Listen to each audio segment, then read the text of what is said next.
Oke, Assalamualaikum warahmatullahi wabarakatuh. Bertemu lagi dengan saya Suwardi Awang. Eh, Hari ini vlog kita ya mengenai kepemimpinan dan organisasi.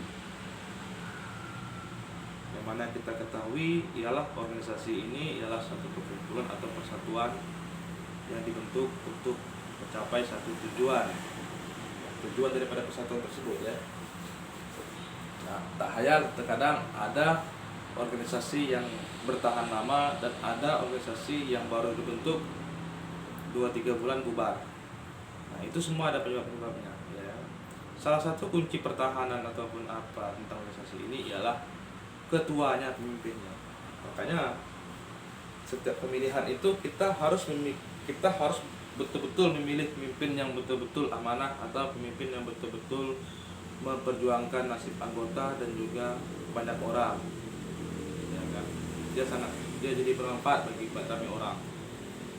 Nah, jadi pemimpin seperti itu memang sulit dicari untuk di zaman sekarang ini, karena pemimpin itu ada yang pemikirannya itu betul-betul dia ingin membangun organisasi itu untuk mencapai tujuan, ikhlas dan rela berkorban. Dan ada juga pemimpin itu dia ingin memanfaatkan fasilitas ataupun apa yang ada di organisasi itu, dan itu bisa dimanfaatkan untuk dirinya pribadi. Ada seperti itu. Nah, kalau ketemu pemimpin seperti itu maka tidak bertahan lama, karena pemimpin seperti itu dia tidak memiliki jiwa besar, jiwa sosial, ya kan, ikhlas, berkorban itu tidak ada. Dia hanya memikirkan satu materi atau namanya saja, namanya besar, oke, dah. Itu organisasi tidak begitu dia respon ya.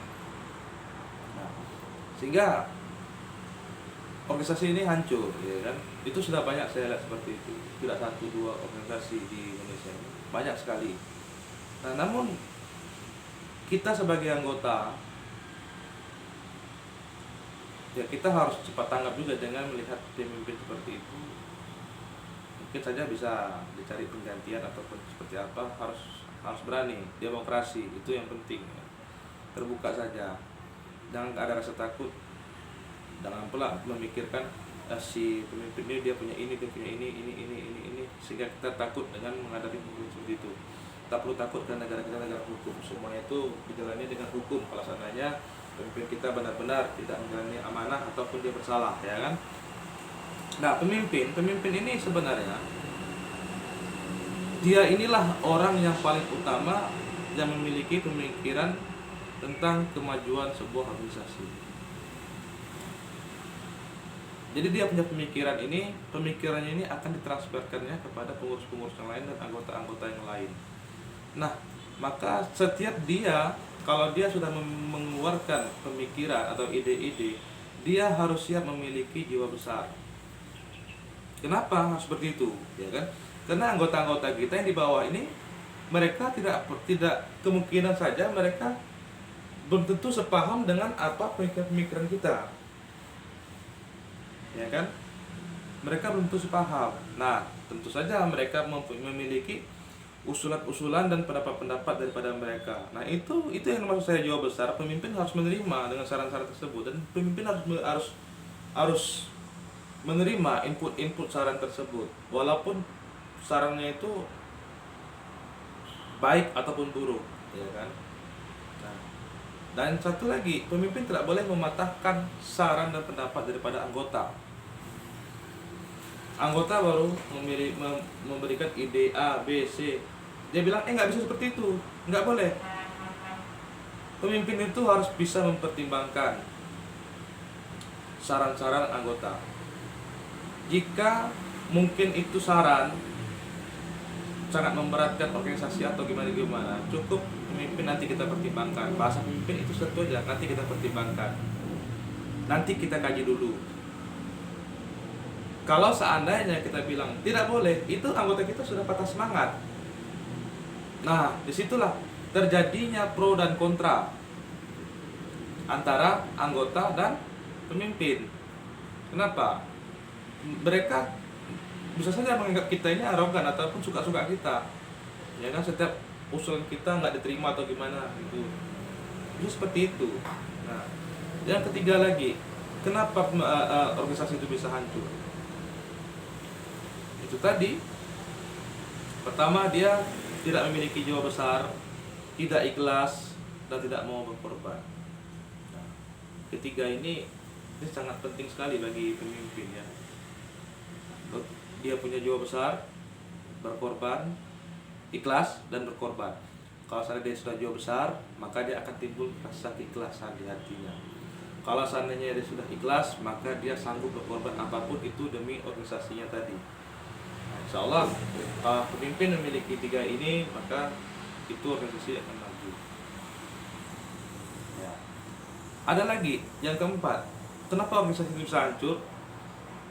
Ya karena ada pemimpin yang tidak mau menanggapi atau menindaklanjuti atau bertindak setiap ada permasalahan yang ada di internal. Semua masalah internal dia hanya tahu mendengarkan, tapi dia tidak pernah bertindak.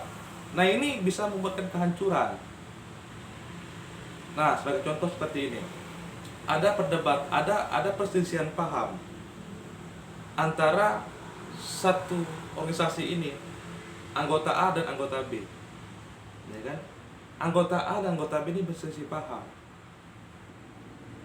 Nah, sudah tentu anggota A itu memiliki teman, anggota B juga memiliki teman. Karena perselisihan paham ini organisasi ini seperti satu kepala dua badan, jadi begitu. Yang terpisah nggak. Jadi ini yang menyebabkan hancur. Ini sudah banyak sekali di Indonesia seperti itu. Satu kepala sampai lain-lain ini organisasi ini si A seperti ini, si B seperti ini. Setiap dalam organisasi mereka tidak pernah bisa menyatu. Dikarenakan apa? Pemimpinnya lambat nanggapin seperti itu. Itu harus ditindak. Harus cepat tanggap seorang pemimpin. Harus ditanyakan, harus didudukkan permasalahannya. Apa permasalahan kalian? Ya kan? Itu harus diselesaikan. Tapi kalau nggak diselesaikan, itu berlarut akan timbul pro dan kontra. Bukan pro dan kontra dengan ketua dan anggota, bukan, tapi pro dan kontra antara anggota. Nah, anggota A dan B itu saling berdebat, mereka tidak sepaham. Nah, bisa-bisa mereka bisa adu fisik, bisa jadi seperti itu di satu organisasi itu, karena mereka merasa kuat, masing-masing memiliki kekuatan. Saya memiliki teman 5 orang, kamu juga memiliki teman 5 orang, seperti itu. Itu harus disikapi oleh pemimpin. Nah, kedua lagi, ketiga, empat, pemimpin itu harus memiliki keputusan, prinsip. Dia harus memiliki itu. Kalau seandainya tentang apa permasalahan itu yang menyangkut organisasi, dia harus cepat mengambil keputusan. Jangan bertele-tele. Kalau bertele-tele itu yang menyebabkan kadang-kadang progres ataupun sebuah program itu tidak pernah berjalan. Anggota di bawah sudah menunggu, tapi pemimpinnya masih leleh, tidak mau memberi keputusan ataupun gimana-gimana. Ketiga lagi, keempat, kelima, ya tadi kita balik lagi, maaf saya lupa menjabarkan yang untuk poin kedua, yang tadi untuk yang dari yang ketiga ya, tentang keikhlasan. Ya, pemimpin itu memang harus ikhlas, ya kan? Kalau pemimpin tidak ada rasa ikhlas, tak usah jadi pemimpin. Udah jelas kalau pemimpin itu pasti dia mengorbankan keuangan dia, waktu dia, tenaga dia, mungkin rumah tangga dia juga pun dia korbankan juga demi organisasi dia, ya kan? Keuangan itu sudah pasti. Kalau seandainya kita memiliki organisasi, kita hanya mengharapkan dari luar saja. Kapan organisasi kita mau maju? Terus sementara kita tak pernah berbuat. Kita menunggu uluran dari luar, proposal dari luar. Ya kan, belum tentu tuh proposal itu disetujui oleh pihak-pihak yang kita ajukan. Maka dari situ kita harus menunjukkan eksis kita dulu, kita harus menunjukkan kinerja kita dulu. Salah satunya ialah pemimpin tadi. Balik lagi kepada pemimpin harus berkorban. Kalau ada rasa ikhlas, maka dia mau berkorban. Sementara anggaplah ini ya, di sekretariatnya, di sekretariat ini mau mengerjakan sesuatu. Nah, ini sesuatu ini sangat penting sekali. Namun pemimpinnya Apa kata pemimpinnya? Tunggulah kucuran dana dari A, B, C, D. Nah, jadi program semua terbengkalai, tidak berjalan begitu. Yaitu pemimpin harus cepat, harus tanggap itu dengan hal demikian. Ya kuatkan dulu dana, nah saya talangin dulu lah. Kita beli dulu komputer, biar bikin ini gampang. Kita belikan dulu printer, kita beli dulu tinta. Pak Ketua, tintanya habis, tak bisa ini kita bikin gini. Apakah pemimpin harus diam? Nah, kalau pemimpin harus diam, berarti apa pemimpin itu beli? Cepat. Nah, korbankan uangnya. Nah, nih, saya punya uang sekian, belilah tinta.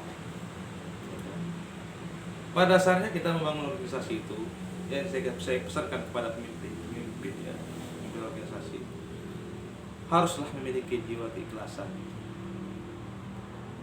Keikhlasan itu sesungguhnya, kalau kita memiliki rasa keikhlasan itu memang gimana ya, kita bertanya-tanya apakah ini akan ada atau tidak, dan tempat seperti itu ya.